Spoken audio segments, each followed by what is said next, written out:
Hello friends, आज हम इसमें हाउ मैनी और हाउ मच के बारे में बताने वाले हैं कि हाउ मैनी और हाउ मच ये डिस्टर्बिंग रहती है। जबकि क्यों डिस्टर्बिंग रहती है? क्योंकि इन दोनों का अर्थ कितना, कितनी और कितने होता है। इन दोनों का अर्थ कितना, कितनी और कितने होता है। बस यही डिस्टर्बिंग की बात कि हाउ मैनी माने भी कितना, कितनी, कितने होता है और हाउ मच माने भी कितना, कितनी, कितने होता है। तब आखिर कहां पर कितना, कितनी, कितने हो तब हाउ मैनी लगाएं और कहां पर ये शब्द हो तब हम हाउ मच लगाएं। इनके रहस्य को आज हम जानते हैं और कब हम हाउ मैनी लगाएंगे और कब हम हाउ मच लगाएंगे, इस रहस्य को आप आज से नहीं भूलेंगे। क्योंकि इस वीडियो में हम जितने इसके रहस्य होते हैं सब रहस्यों के बारे में बताएंगे, क्या होता है हाउ मैनी और क्या होता है हाउ मच। तो देखिएगा, बने रहिए वीडियो के अंत तक। हाउ मैनी का प्रयोग कब करते हैं? एक मुख्य चीज की पहचान कि जब काउंटेबल नाउन, जानते होंगे आप काउंटेबल नाउन क्या होता है, कि जिसको हम गिन सकें, जिसकी हम गणना कर सकें, वो काउंटेबल नाउन होता है। तो हम हाउ मैनी का प्रयोग कब करते हैं? जब काउंटेबल नाउन के साथ दिया हो। जैसे इस मकान में कितने दरवाजे हैं, दरवाजे काउंट कर सकते हैं।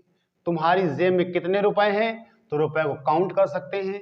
तो ऐसी वस्तुओं के साथ, ऐसे शब्दों के साथ हाउ मैनी का प्रयोग।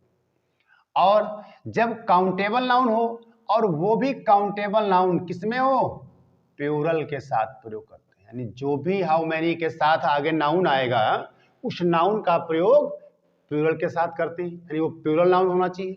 और जायज सी बात है, जब नाउन प्लूरल होगा तो वर्ब भी प्लूरल ही लगाएंगे। तो वर्ब कैसे लगाएंगे? प्लूरल।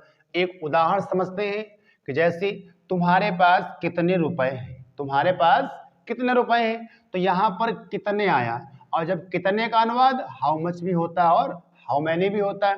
तो यहां पर बताइएगा कि कितने की क्या लगाएंगे, हाउ मैनी। क्यों लगाएंगे? क्योंकि आगे जो पूछा जा रहा है वो काउंटेबल है और अगर यहां पर काउंटेबल न होता तब तो हाउ मच लगाते हैं। अब इसके बारे में बताएंगे। तो पहले यहां देखिएगा कि हाउ मैनी का प्रयोग यहां पर क्यों करेंगे, क्योंकि यहां पर जो आगे नाउन दिया है, जो आगे वर्ड दिया है वो वर्ड काउंटेबल है। तो क्या लिखेंगे? देखिएगा, सबसे पहले हाउ मैनी, अब उसके बाद जो नाउन आएगा वो नाउन लिख लेंगे how many rupees, how many rupees. अब ये सेंटेंस जो है ये हैज हैव का है, हैज हैव का प्रयोग है। तो अब उसके बाद उसकी हेल्पिंग वर्ब आएगी। अब हेल्पिंग वर्ब कौन लगाएंगे बताओ? प्लूरल। क्यों प्लूरल लगाएंगे? जब नाउन प्लूरल तो वर्ब प्लूरल। तो यहां पर क्या लगाएंगे हम? हैव और फिर आगे सब्जेक्ट। तो यहां पर क्या लिखेंगे बाबू? यहां पर हम लिखेंगे कि how many rupees have you. अब ये बात समझ में आई होगी कि हाउ मैनी का प्रयोग यहां पर क्यों किया। और जब यहां पर कितने लिखा है हाउ मैनी नहीं करेंगे। क्यों नहीं करेंगे? इसके रहस्य को आज जानते हैं। क्योंकि हाउ मच का प्रयोग कब करते हैं? जब उसके आगे नाउन कैसा हो? Count uncountable. कैसा हो? अनकाउंटेबल। अनकाउंटेबल क्या होता? जिसकी हम गणना, जिसकी हम गिनती नहीं कर सकते हैं, वो अनकाउंटेबल होता है।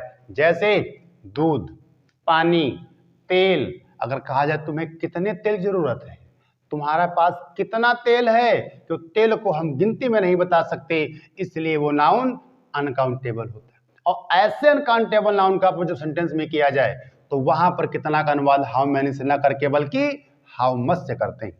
और दूसरा इसका पहचान, जब अनकाउंटेबल नाउन हो। और एक बात, अनकाउंटेबल नाउन हमेशा सिंगुलर होता है। अनकाउंटेबल नाउन हमेशा सिंगुलर होता है।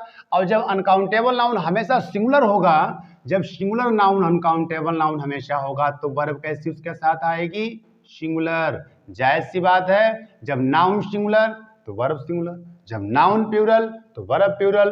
बस सीखना क्या है इसमें? इसका मुख्य रहस्य यही है कि हाउ मैनी का प्रयोग, हाउ मैनी का प्रयोग काउंटेबल नाउन के साथ और हाउ मच का प्रयोग अनकाउंटेबल नाउन के साथ।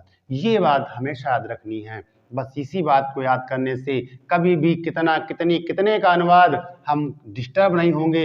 हाउ मैनी की जगह पर हाउ मैनी ही लगाएंगे और हाउ मच की जगह पर हाउ मच लगाएंगे। जैसे अगला देखते हैं हाउ मच का प्रयोग। तो यहाँ पर कितने लिखा, अब यहाँ पर क्या लगाएंगे बोलो, हाउ मैनी या हाउ मच?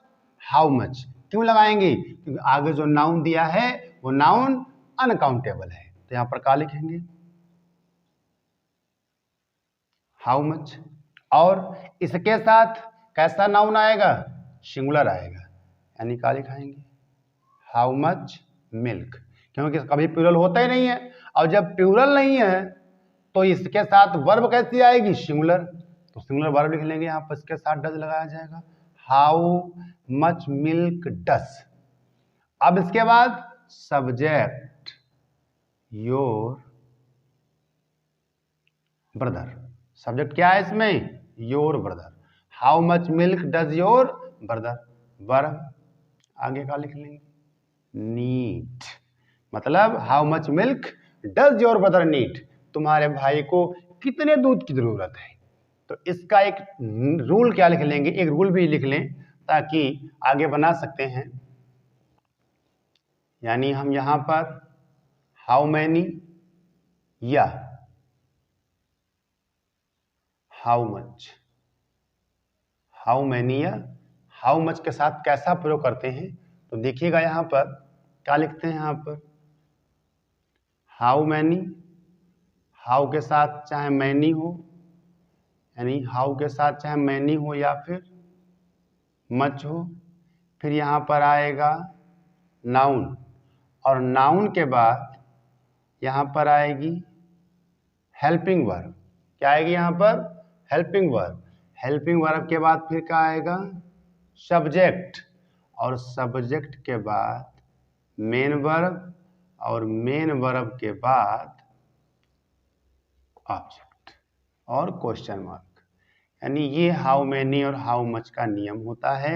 ये हमेशा याद रखें कि हाउ मैनी हाउ मच के बाद नाउन, अगर हाउ मैनी है तो नाउन प्लूरल तो वर्ब प्लूरल, अगर हाउ मच है तो नाउन सिंगुलर और वर्ब सिंगुलर। फिर सेंटेंस को जैसा टेंस हो, जिस टेंस में इसका प्रयोग किया गया हो, उस टेंस के नियमानुसार, उसी टेंस के नियम को फॉलो करते हुए हम उस सेंटेंस का अनुवाद करते हैं। इस तरह हम हाउ मैनी और हाउ मच का अनुवाद कर लेते हैं, क्योंकि ये डिस्टर्बिंग रहती है। कितना, कितनी, कितने आदि दिए हों तब क्या लगाएं, अक्सर डिस्टर्बिंग रहती है। तो अगर आपने इस मंच से देखा और अगर समझ में आया हो तो 2 बार, 3 बार, 4 बार, कई बार देखो।